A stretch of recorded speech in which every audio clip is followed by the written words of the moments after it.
दोस्तों, आप भी अपनी कहानी हमारे साथ शेयर कर सकते हैं डिस्क्रिप्शन में दिए हुए व्हाट्सएप नंबर या कमेंट सेक्शन पर। नमस्कार दोस्तों, स्वागत है आपका हमारे चैनल पर, जहां हम सुनाते हैं ऐसी डरावनी और रहस्यमयी कहानियां जो आपकी रूह को हिला देंगी। आज की कहानी है शादी वाला दिन। दुल्हन में चुड़ैल हाजिर हो गई, जो आपको एक आम शादी के दिन से कहीं ज्यादा खौफनाक और दिल दहला देने वाली घटना के बारे में बताएगी। ये कहानी है कोलकाता के एक पुराने शहर की, जहां एक खूबसूरत दुल्हन अपनी शादी के दिन अनजानी शक्तियों का शिकार हो जाती है। पुरानी हवेली, रहस्यमय लाल बावली और एक भयानक बदला, ये सब मिलकर एक ऐसा मंजर पेश करते हैं जो आपको सोचने पर मजबूर कर देगा कि क्या सच में भूत प्रेत मौजूद है। तो अपनी सीट बेल्ट बांध लीजिए और सुनिए ये डरावनी कहानी। तैयार हो जाइए अपने डर को महसूस करने के लिए। शादी का माहौल था। घर के हर कोने से रोशनी और चहल पहल की आवाजें आ रही थीं। कोलकाता के पुराने इलाके में वाकई एक पुरानी हवेली को सजाया गया था, जैसे किसी रियासत के नवाब की बेटी की शादी हो। गुलाबी और सुनहरी लाइटों में नहाई हुई हवेली के बाहर लंबी लंबी गाड़ियों की कतारें थीं। लोग बधाइयां देने के लिए आ रहे थे और अंदर खड़े रिश्तेदार सबको मुस्कुराहटों के साथ खुशामदीद कह रहे थे। लेकिन उस चमक के पीछे एक अजीब सी खामोशी भी छुपी हुई थी, जैसे कोई परछाई हर चेहरे को छू के गुजर रही हो। दुल्हन का नाम था जोया। नाजुक सी, बेहद खूबसूरत और बहुत ही सीधी सादी लड़की थी। उसकी शादी रईस खानदान के लड़के रेहान से तय हुई थी। रेहान दिल्ली से कोलकाता आया था। शादी की सारी रस्में 2 हफ्तों से चल रही थी और आज आखिर वो दिन आ गया था जब निकाह होना था। जोया हल्के गुलाबी जोड़े में अपने कमरे में बैठी थी। उसके चेहरे पे नरमी थी, मगर आंखों में एक अजीब सी बेचैनी भी, जैसे वो कुछ कहना चाह रही हो लेकिन अल्फाज गले में अटक गए हों। उसके कमरे की खिड़की खुली हुई थी। बाहर से ठंडी हवा के साथ साथ एक धीमी सी सरसराहट भी सुनाई दे रही थी। अचानक एक परिंदा चीखता हुआ कमरे के अंदर आया और फिर दीवार से टकराकर गिर गया। जोया चौंक गई। उसके हाथ से कंगन गिर पड़ा। नौकरानी दौड़ कर आई और बोली, बेबी जान, सब खैर है ना? जोया ने सिर्फ सर हिलाया, लेकिन उसका चेहरा जर्द पड़ चुका था। शाम के वक्त निकाह की तैयारी शुरू हुई। मौलवी साहब आ चुके थे। रेहान स्टेज पर बैठा था और जोया को ले जाया जा रहा था। जैसे ही जोया दहलीज से बाहर निकली, हवेली की लाइट से एक झटके में बुझ गए। कुछ लम्हों के लिए अंधेरा छा गया। लोग परेशान हो गए, कुछ बच्चे रोने लगे। तभी जनरेटर चालू हुआ और रोशनी वापस आ गई। लेकिन जोया के चेहरे पर अब मुस्कुराहट नहीं थी। उसकी आंखें एकदम सुनी हो गई थीं और होंठ जैसे खून से लथपथ हों। मौलवी साहब ने निकाह शुरू किया। जब जोया से कबूल है पूछा गया तो उसने नजरें उठाई और इतनी डरावनी आवाज में कबूल है कहा कि मौलवी साहब का हाथ कांप गया। उस आवाज में इंसानियत की कोई नरमी नहीं थी। वो जैसे किसी और दुनिया की सदा थी। फिर कुछ अजीब हुआ। जोया की माँ जो पास ही बैठी थी, उन्होंने देखा कि जोया की आंखें एकदम काली हो गई हैं। उनमें कोई सफेदी नहीं रही। वो चिल्लाई, ये मेरी बेटी नहीं है। लोग घबरा गए। जोया खड़ी हो गई। उसकी चाल जैसे जमीन पर चल नहीं रही थी, बल्कि हवा में तैर रही हो। उसके बाल खुद ब खुद उसके चेहरे पर गिरने लगे और रूह को कंपा देने वाली आवाज में वो बोली, अब ये निकाह मेरा है और दूल्हा भी। हर कोई सहम गया। किसी को समझ नहीं आ रहा था कि ये क्या हो रहा है। रेहान को पसीना आ गया। उसने उठकर जोया के पास जाने की कोशिश की, मगर जैसे ही उसने उसका हाथ पकड़ा, एक जोरदार झटका लगा और वो पीछे जा गिरा। जोया की हंसी हवेली की दीवारों से टकराकर गूंजने लगी। वो हंसी किसी औरत की नहीं, किसी जिन की थी। एक बूढ़ा आदमी जो घर का पुराना मुलाजिम था दौड़ कर आया और बोला, मैंने कहा था उस कमरे में दुल्हन को मत भेजना। उस कमरे में पहले भी 2 लड़कियां उस शादी से पहले जा चुकी हैं और दोनों अब इस दुनिया में नहीं है। सबकी आंखें फटी की फटी रह गईं। कमरे का दरवाजा जहां जोया तैयार हुई थी अब भी खुला था और उसके अंदर से धुएं जैसी कोई चीज निकल रही थी। बूढ़े ने कांपते हाथों से एक ताबीज निकाला और हवेली के बीच में आकर जमीन पर बिस्मिल्लाह लिख दी।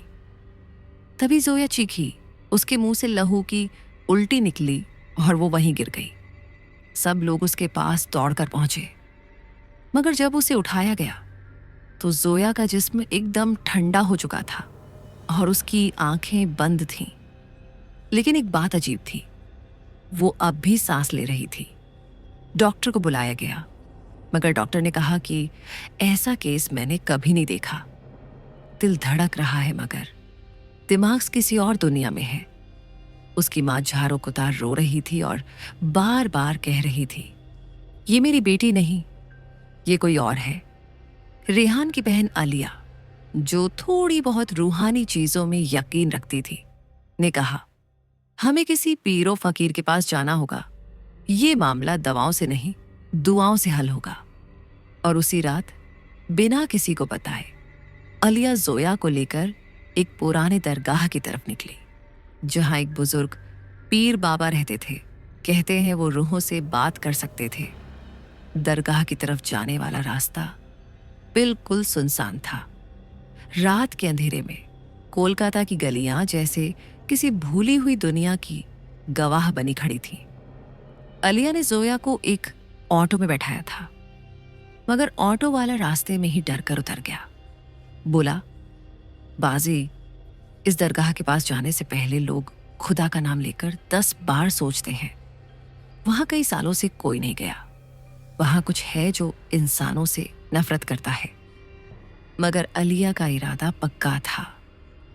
जोया अब भी बेहोश थी, मगर उसके होंठ हर थोड़ी देर में हिलते थे, जैसे किसी से बातें कर रही हो। पर उसकी आवाज में सिर्फ फुसफुसाहट थी और वो भी इंसानी नहीं लगती थी। आलिया ने उसे अपनी चादर में लपेटा और पैदल ही दरगाह की तरफ चल दी। दरगाह तक पहुंचते पहुंचते अजब सन्नाटा हो चुका था। हवा में ठंडक तो थी, लेकिन उसके साथ एक सड़ा हुआ सा गंध भी था। दरगाह का दरवाजा टूटा हुआ था और अंदर की दीवारों पर अजीब अजीब नक्श बने हुए थे। आलिया ने डरते हुए कदम अंदर रखे और जोर से पुकारा, पीर बाबा, हम आपकी मदद चाहते हैं। कोई जवाब नहीं आया। अचानक दरगाह की एक तरफ से बुढ़ापे से झुकी हुई एक साया सा नमूदार हुआ, लंबा पतला, आंखों में अंधेरा और हाथों में एक चिमटा। वो बिना कुछ कहे जोया के पास आया, उसके माथे पर उंगली रखी और आंखें बंद कर लीं। फिर धीमे से बोला, ये लड़की अब लड़की नहीं रही। इसके अंदर जो है वो बहुत पुराना है, बहुत ज्यादा पुराना। ये एक दुल्हन नहीं, एक चुड़ैल है, और वो भी इंतकाम लेने आई है। आलिया का दिल धक से रह गया। क्या मतलब इंतकाम? किससे? पीर बाबा ने एक ठंडी सांस ली और कहा, सालों पहले इसी कोलकाता की इसी हवेली में एक लड़की की शादी हुई थी। उसका नाम था ज़ीनत।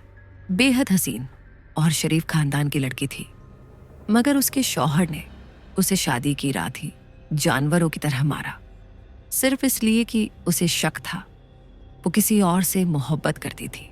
और फिर उसकी लाश को हवेली के उस कमरे में छुपा दिया गया जहां अब तुम्हारी जोया को तैयार किया गया था। आलिया के हाथ से जोया की बाह फिसल गई। तो क्या जोया के अंदर? हाँ, पीर बाबा ने बात पूरी की। वो ज़ीनत की आत्मा अब उसके जिस्म में है और उसने शादी वाले दिन का ही इंतजार किया था ताकि वो उस रात को फिर से दोहरा सके। मगर इस बार वो शौहर को मारेगी और उसे चैन तभी मिलेगा जब रेहान की जान चली जाएगी। आलिया ने कांपती आवाज में पूछा, तो क्या कुछ किया जा सकता है? पीर बाबा ने जमीन पर बैठते हुए एक छोटी सी लकड़ी की संदूकची खोली जिसमें कई ताबीज, हड्डियां और नीले रंग का एक पत्थर था। उन्होंने एक काले धागे में उस पत्थर को बांधा और जोया के गले में डाला। तभी जोया की आंखें एकदम खुल गईं, मगर वो अब भी जोया नहीं थी। कौन है तू? आलिया ने हिम्मत करके पूछा। जोया या जो भी अब उसके अंदर था मुस्कुराई, लेकिन वो मुस्कान इतनी खौफनाक थी कि दरगाह की फटी दीवारें जैसे हिलने लगीं। उसने कहा, मैं जीनत हूं और मैं वापस आई हूं अपना निकाह पूरा करने के लिए। इस बार मैं दुल्हन नहीं, मौत बनकर आई हूं। अचानक दरगाह के अंदर से तेज हवा का झोंका उठा, दिए बुझ गए और सब कुछ अंधेरे में डूब गया। आलिया चीखी, लेकिन उसकी आवाज सुनने वाला कोई नहीं था। पीर बाबा ने एक ऊंची आवाज में कुरान की आयतें पढ़नी शुरू की। हर लफ्ज के साथ जोया की चीखें तेज होती गईं। उसका जिस्म कांपने लगा और आंखों से आंसू नहीं, खून बहने लगा। वो बाहर आ रही है, पीर बाबा चिल्लाए। मगर ये उसका पूरा रूप नहीं, ये उसका साया है। असली ज़ैनत अब भी हवेली में है। इस लड़की के अंदर से उसे निकालना है, मगर असली चुड़ैल को उसी जगह हराना होगा जहां उसका कत्ल हुआ था। आलिया समझ चुकी थी, जंग अभी शुरू हुई थी। सुबह तक जैसे तैसे पीर बाबा की दुआओं और वजीफों से जोया का जिस्म कुछ देर के लिए हल्का हो गया, मगर अब आलिया को उसे लेकर वापस हवेली जाना था। जिस कमरे में ये सब शुरू हुआ था वही इस कहानी का आखिरी मैदान बनना था। वापसी के रास्ते में आलिया ने जोया से पूछा, क्या तुम सुन सकती हो? जोया, अगर तुम कहीं अंदर हो तो इशारा करो। एक पल के लिए जोया की आंखों में एक नरमी झलकी, जैसे कहीं दूर से उसकी रूह ने जवाब दिया हो। लेकिन तभी एक भयानक साया सामने की सड़क पर प्रकट हुआ। एक लंबी काली औरत की परछाई जो हवा में तैरती हुई उनकी तरफ बढ़ रही थी। साया हवा में लहराता हुआ बिल्कुल उनके सामने आ गया। आलिया ने जोया को मजबूती से पकड़ा और उसके कान में बुदबुदाई, डरना मत, अब जो भी होगा हम एक साथ झेलेंगे। लेकिन साया जैसे उनकी बात सुन रहा था, वो और करीब आया और उसकी शक्ल अब औरत जैसी होती जा रही थी। लंबा घूंघट, लाल जोड़ा, मगर चेहरा झुलसा हुआ, आंखें जलती हुई औरत की राख जैसी और होठों से रेंगता हुआ लहू। वापस ले चलो मुझे उस कमरे में जहां मेरी चीखें आज भी दीवारों में कैद हैं, उसने धीमी मगर कांपती आवाज में कहा। आलिया ने कांपते हुए सिर हिलाया और तेजी से हवेली की तरफ बढ़ी। अब ये कोई आम हवेली नहीं रही थी। जैसे जैसे वे करीब पहुंचती गईं, दीवारों पर दरारें और दरख्तों की टहनियां और ज्यादा विकृत हो रही थी। हवेली के आसपास हवा गाढ़ी हो चुकी थी, जैसे वक्त रुक गया हो। हर बल्ब बुझ चुका था और भीतर से सिर्फ एक धीमी रुलाई की आवाज आ रही थी। वो दोनों हवेली के दरवाजे से अंदर दाखिल हुई। अंदर खामोशी ऐसी कि दिल की धड़कनों की आवाज भी दीवारों से टकराकर लौट रही थी। पुरानी लकड़ी की फर्श हर कदम पे चरमराती, जैसे किसी को नींद से उठा रही हो। आलिया जोया को लेकर उसी कमरे की तरफ बढ़ी जहां दुल्हन को तैयार किया गया था। दरवाजा पहले से खुला हुआ था, भीतर खूब अंधेरा था, मगर दीवारों पर वही नक्श और वही धुंधली स्याही मौजूद थी जो दरगाह में पीर बाबा की संदूकची से निकली चीजों जैसी लग रही थी। कमरे के एक कोने में टूटा हुआ आईना पड़ा था और सामने एक पुरानी अलमारी जिसके शीशे पे किसी ने उर्दू में खून से लिखा था, निका अधूरा है। जोया को जैसे कोई खींच रहा था। उसके पांव अपने आप कमरे के बीच में जाकर रुक गए। आलिया उसके पास गई, मगर एक झटका लगा और उसे पीछे धकेल दिया गया। कमरे की छत से अचानक एक पुरानी शादी की माला गिर गई, सूखी हुई, मुरझाई हुई, जैसे वो पिछले कई सालों से किसी और के इंतजार में लटकी हो। तभी अचानक कमरे का तापमान गिरने लगा। जोया के जिस्म से धुआं उठने लगा और उसकी चीख पूरे घर में गूंज गई। दीवारों पर से पेंट उतरने लगा और फिर उस आईने में जोया की परछाई नजर आई, मगर वो जोया नहीं थी, वो जीनत थी। वही जीनत जो जलकर मरी थी, अब उसी जलन के साथ लौटी थी। तुम सबने मुझे मारा था, जीनत की आवाज आईने से बाहर गूंजी।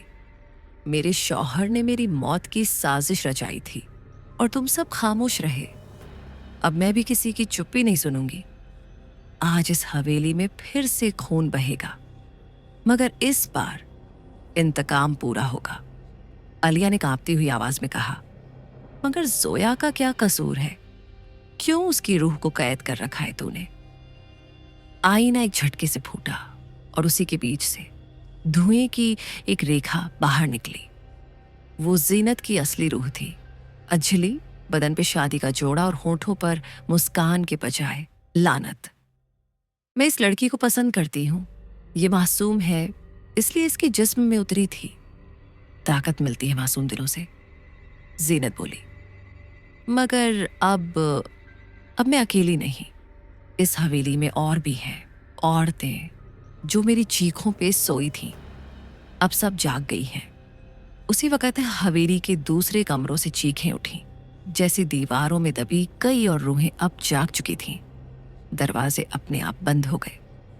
आलिया ने दौड़कर कमरे के कोने में पड़ा कुरान उठाया और तेजी से तिलावत शुरू की।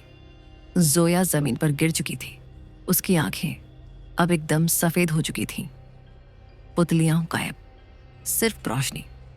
इसे बचा लो, आलिया चिल्लाई। कमरे की छत से एक अजीब रोशनी उतरी, जैसे आसमान से कोई गवाह उतर आया हो। हवेली कांप उठी। जीनत चीखी, मेरा इंतकाम अधूरा नहीं रहेगा, रेहान को लाओ मेरे सामने। आलिया ने फोन निकाला और रेहान को कॉल किया।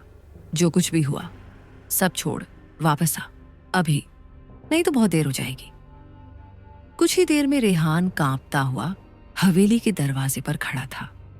कमरा अब दोजक का गड्ढा लग रहा था। जोया की आंखों से आंसू गिर रहे थे, मगर उसके मुंह से जीनत की आवाज आ रही थी, आ गया मेरा दूल्हा, अब निकाह पूरा होगा। लेकिन इस बार साक्षी होंगे, मौत, जलन और धोखा। रेहान झुक गया और बोला, अगर मेरी जान लेने से तुझे सुकून मिलेगा तो ले ले, मगर जोया को छोड़ दे। एक पल के लिए कमरा खामोश हो गया। हवेली की सांसें थम गईं और फिर जोया की आंखों से एक नूर निकला, जैसे किसी ने उसके अंदर से परछाई खींच ली हो। वो बेहोश होकर गिर पड़ी। जीनत की रूह दरवाजे की तरफ मुड़ी और कहा, मेरा इंतकाम पूरा नहीं हुआ, मगर मैं अब तुम्हारी दुआओं से पीछे हट रही हूं, सिर्फ इस लड़की के लिए। और फिर वो धुआं बनकर हवेली से बाहर उड़ गई। मगर जाते जाते दरवाजे पर खून से लिखा, मैं वापस आऊंगी।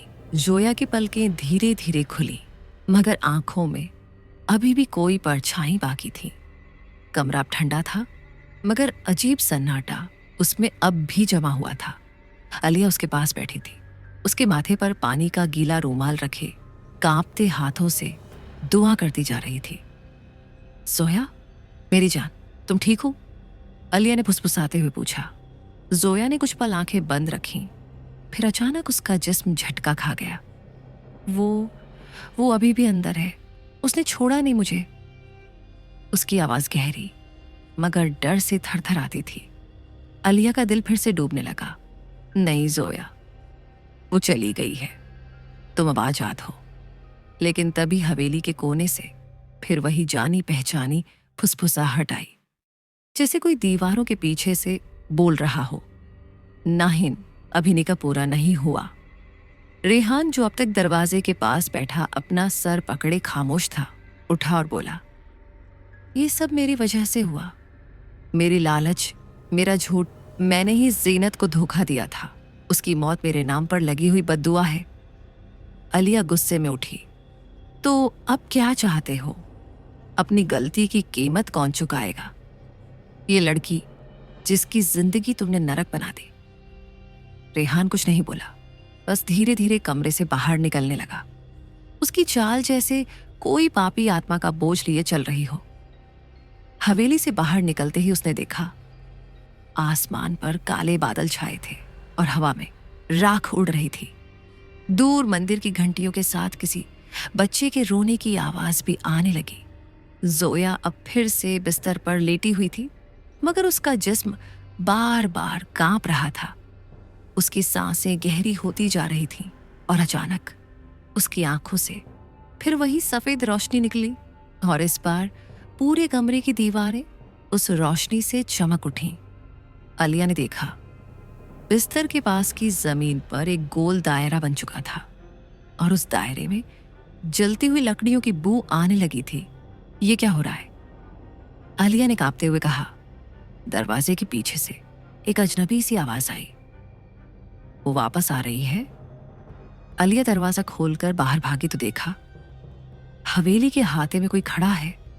सफेद साड़ी, बिना चेहरा और हाथों में एक थाली जिसमें सिंदूर, लाल चूड़ियां और एक टूटे हुए मांग टीके का टुकड़ा था। कौन है? आलिया ने चीख कर पूछा। औरत ने धीरे से सिर झुकाया, फिर थाली जमीन पर रख दी और अंधेरे में गायब हो गई। थाली में एक पुर्जा पड़ा था, जला हुआ, मगर उस पर कुछ लिखा था। आलिया ने पास जाकर पढ़ा। जीनत सिर्फ एक छाया थी, असली आत्मा अभी जगी नहीं है। पूरा सच जानना है तो लाल बावली के अंदर उतरो, वहां वक्त रुका हुआ है। आलिया ने रेहान को पुकारा, जो अभी थोड़ी दूर जाकर सड़क के किनारे बैठा था। रेहान, क्या तुमने कभी लाल बावली के बारे में सुना है? रेहान का चेहरा अचानक पीला पड़ गया। वो तो बहुत पुराना कुआं है, शहर से बाहर, जहां कहा जाता है औरतों की आत्माएं कैद होती हैं। वहां जो भी गया वापस नहीं आया। आलिया ने उसकी बात बीच में काटी। वहीं से ये सब शुरू हुआ था। जीनत की रूह वहीं से ताकत लेकर आई है। अब अगर उसे रोकना है तो उसी कुएं में उतरना होगा। अगले दिन आलिया, रेहान और जोया तीनों एक पुरानी जीप में सवार होकर कोलकाता के बाहरी इलाके की ओर रवाना हुए। रास्ते भर चुप्पी थी। जोया अब भी अजीब बड़बड़ाहट करती रहती, जैसे कोई उसके जहन में लगातार बोल रहा हो। शहर से कुछ किलोमीटर दूर जंगल के बीच एक टूटा फूटा गेट मिला। उस पर लाल पेंट से लिखा था, लाल बावली, प्रवेश वर्जित, मौत के सिवा कुछ नहीं।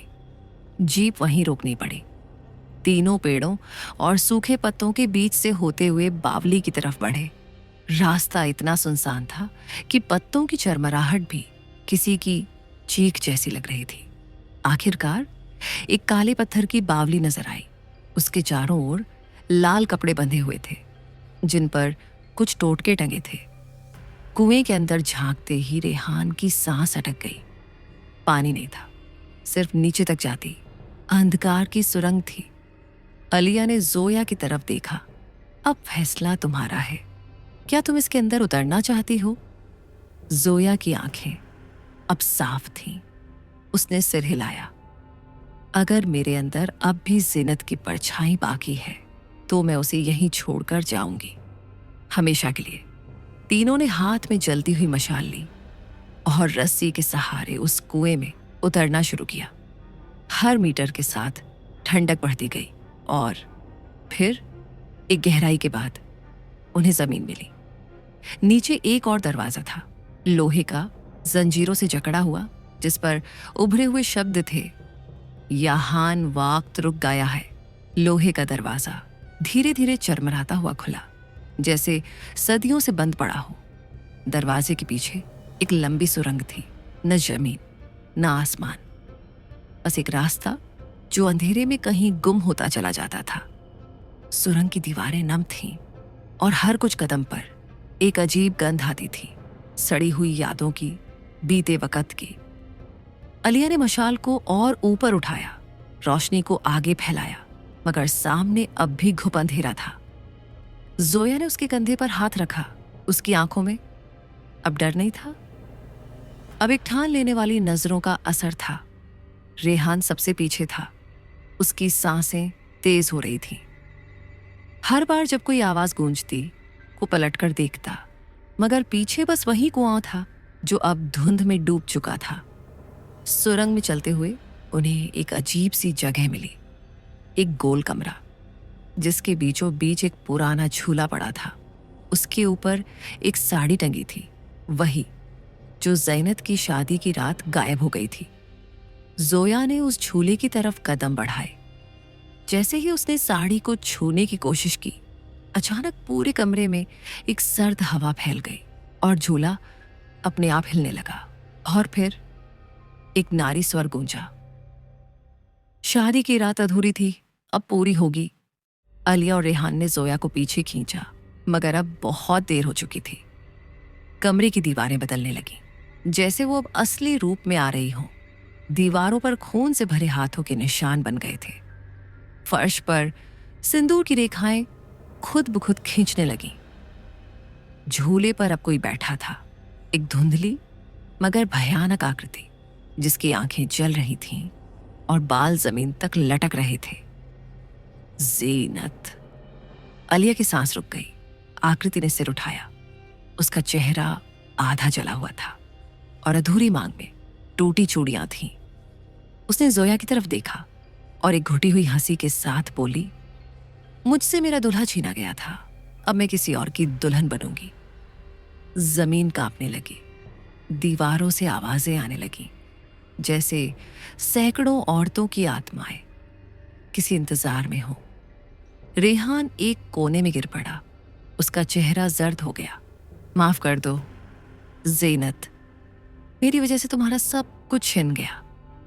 रेहान की आवाज टूट रही थी, लेकिन ज़ीनत की आत्मा ने उसकी तरफ देखा भी नहीं।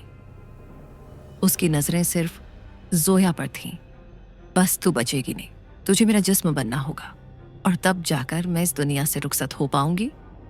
जोया ने एक पल के लिए आंखें बंद की, फिर धीमे से कहा, अगर मेरी कुर्बानी से तुम्हें सुकून मिलता है तो मैं तैयार हूं।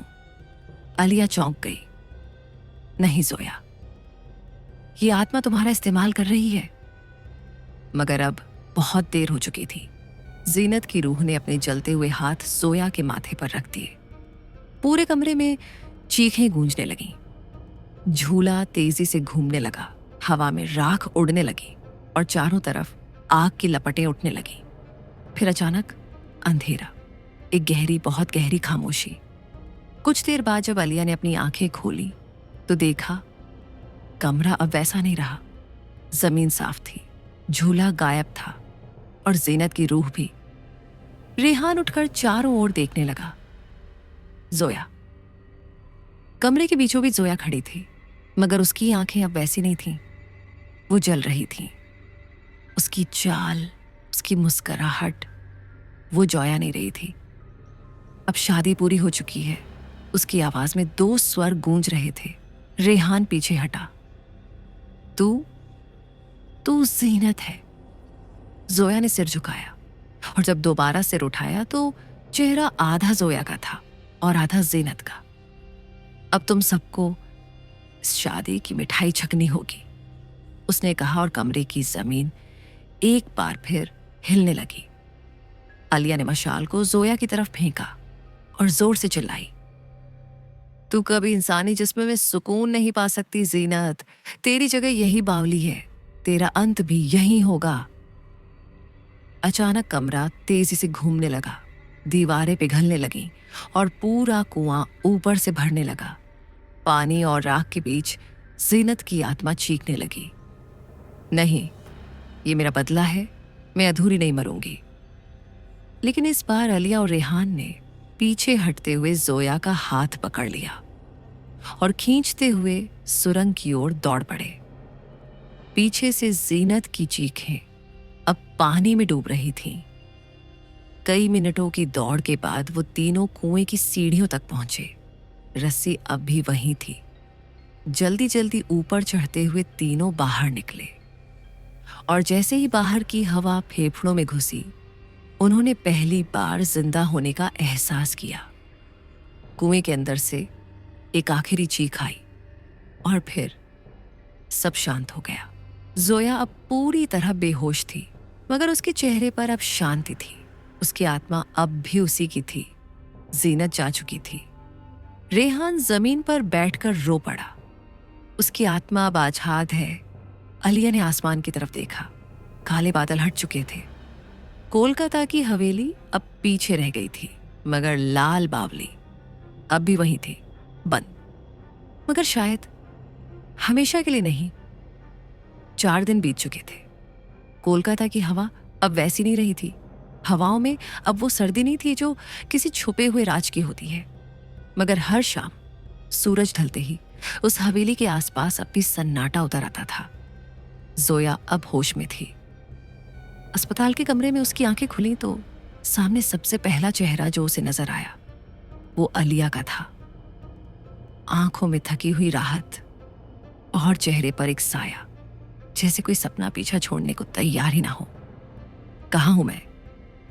जोया की आवाज धीमी थी, जैसे कई सदियों बाद जागी हो। तुम हमारे पास हो? अलिया ने उसका हाथ पकड़ा। तुम्हें कुछ नहीं हुआ, मगर ज़ीनत अब हमेशा के लिए जा चुकी है। जोया कुछ पल शांत रही। उसकी आंखें किसी को ढूंढ रही थीं। फिर उसने धीमे से कहा, वो अब भी मेरे अंदर है। मैं कभी कभी उसकी सांसें महसूस करती हूं। अलिया ने उसकी तरफ झुककर कहा, वो अब बस एक याद है, एक दास्तान, और यादें हमारी पहचान नहीं छीन सकती। उसी वक्त दरवाजा खुला और रेहान अंदर आया, चेहरा सूझा हुआ, आंखों में भारीपन। उसने एक फाइल अलिया को थमाई। ये रिपोर्ट्स हैं। जोया के दिमाग में कोई भी असामान्य एक्टिविटी नहीं मिली। सब कुछ नॉर्मल है, कम से कम डॉक्टर्स के हिसाब से। मगर अलिया जानती थी कुछ भी नॉर्मल नहीं था। रात को जोया जब सोई तो पहली बार उसने एक सपना देखा, खुद को लाल जोड़े में एक सुनसान हवेली के आंगन में खड़ी। सामने ज़ीनत खड़ी थी, मगर इस बार उसकी आंखों में जहर नहीं, बस दर्द था। उसने हाथ जोड़े और कहा, शुक्रिया, तुम्हारी वजह से मेरी रूह आजाद हुई। मगर कहानी अब भी पूरी नहीं हुई। जोया ने घबराकर आंखें खोल दी, पसीने से लथपथ, दिल की धड़कनें बेकाबू। उसने खुद को शीशे में देखा। माथे पर एक हल्की सी सिंदूर की लकीर थी, जिसे उसने कभी नहीं लगाया। अगले दिन अलिया और रेहान ने तय किया, अब और नहीं, उन्हें उस हवेली को जला देना होगा ताकि लाल बावली का राज हमेशा के लिए खत्म हो सके। वो तीनों फिर से उस हवेली में लौटे, इस बार दिन के उजाले में। हवेली अब खामोश थी, मगर दीवारें अब भी वही कहानियां कह रही थीं। टूटी चूड़ियां, जले हुए पर्दे और वो कमरा जिसमें झूला था। रेहान ने पेट्रोल की बोतलें हर कोने में छिड़की। अलिया ने जोया का हाथ पकड़ा और कहा, जो कुछ भी यहाँ हुआ अब उसे आग में दफन कर देना है। आग लगाई गई, हवेली जलने लगी। दीवारें चीखीं, छतें गिरी और जैसे जैसे लपटें उठती गईं, हवा में एक आह निकलती चली गई, जैसे किसी ने आखिरकार मुक्ति पा ली हो। लाल बावली अब राख बन चुकी थी, मगर जब वो तीनों मुड़े तो हवेली के पिछले हिस्से से धुआं उठ रहा था और धुएं में एक चेहरा उभरा। ज़ीनत नहीं, एक और चेहरा, अजनबी। मगर उसकी आंखें वैसी ही थीं, प्यास से भरी, बदले की आग में झुलसी हुई। जोया ठिठकी, ये कौन है? रेहान ने बुदबुदाया, शायद ये उस कहानी का हिस्सा है जो ज़ीनत से भी पहले की थी। अलिया ने कहा, शायद लाल बावली में सिर्फ एक रूह नहीं थी, शायद ये सिर्फ आगाज था। और तब दूर खड़े एक बूढ़े साधु ने पास आकर कहा, इस जमीन पर जो पहला खून बहा था उसी से ये शाप शुरू हुआ था। ज़ीनत उस श्रृंखला की एक कड़ी थी, मगर अब भी बहुत कुछ बाकी है। जब तक आखिरी सत्य जमीन पर नहीं आता, तब तक लाल बावली का भूत जिंदा रहेगा। जोया ने आखिरी बार पलटकर राख में तब्दील हवेली को देखा और फिर चुपचाप वहां से चल पड़ी। रास्ते में उसकी हथेली पर अचानक एक जलन हुई और जब उसने देखा तो वहां खून से लिखा था, अगली दुल्हन तुम हो। दोस्तों, ये थी हमारी आज की कहानी, शादी वाला दिन। दुल्हन में चुड़ैल हाजिर हो गई। अगर आपको ये कहानी पसंद आई हो तो कृपया इस वीडियो को लाइक करें, अपने दोस्तों के साथ ज़रूर शेयर करें और हमारे चैनल को सब्सक्राइब करना ना भूलें, ताकि आपको मिलती रहे ऐसी और भी डरावनी कहानियाँ। नीचे कमेंट करके हमें ज़रूर बताएं कि आपको कहानी का कौन सा हिस्सा सबसे ज़्यादा डरावना लगा। और अगर आपके पास कोई अपनी असली या काल्पनिक डरावनी कहानी हो तो वो भी हमारे साथ साझा करें। याद रखिए, असली डर वह है जो हमारे अपने आसपास छुपा होता है। अपनी और अपने परिवार की सुरक्षा का ख्याल रखें। फिर मिलेंगे एक नई कहानी के साथ। तब तक के लिए खुदा हाफिज।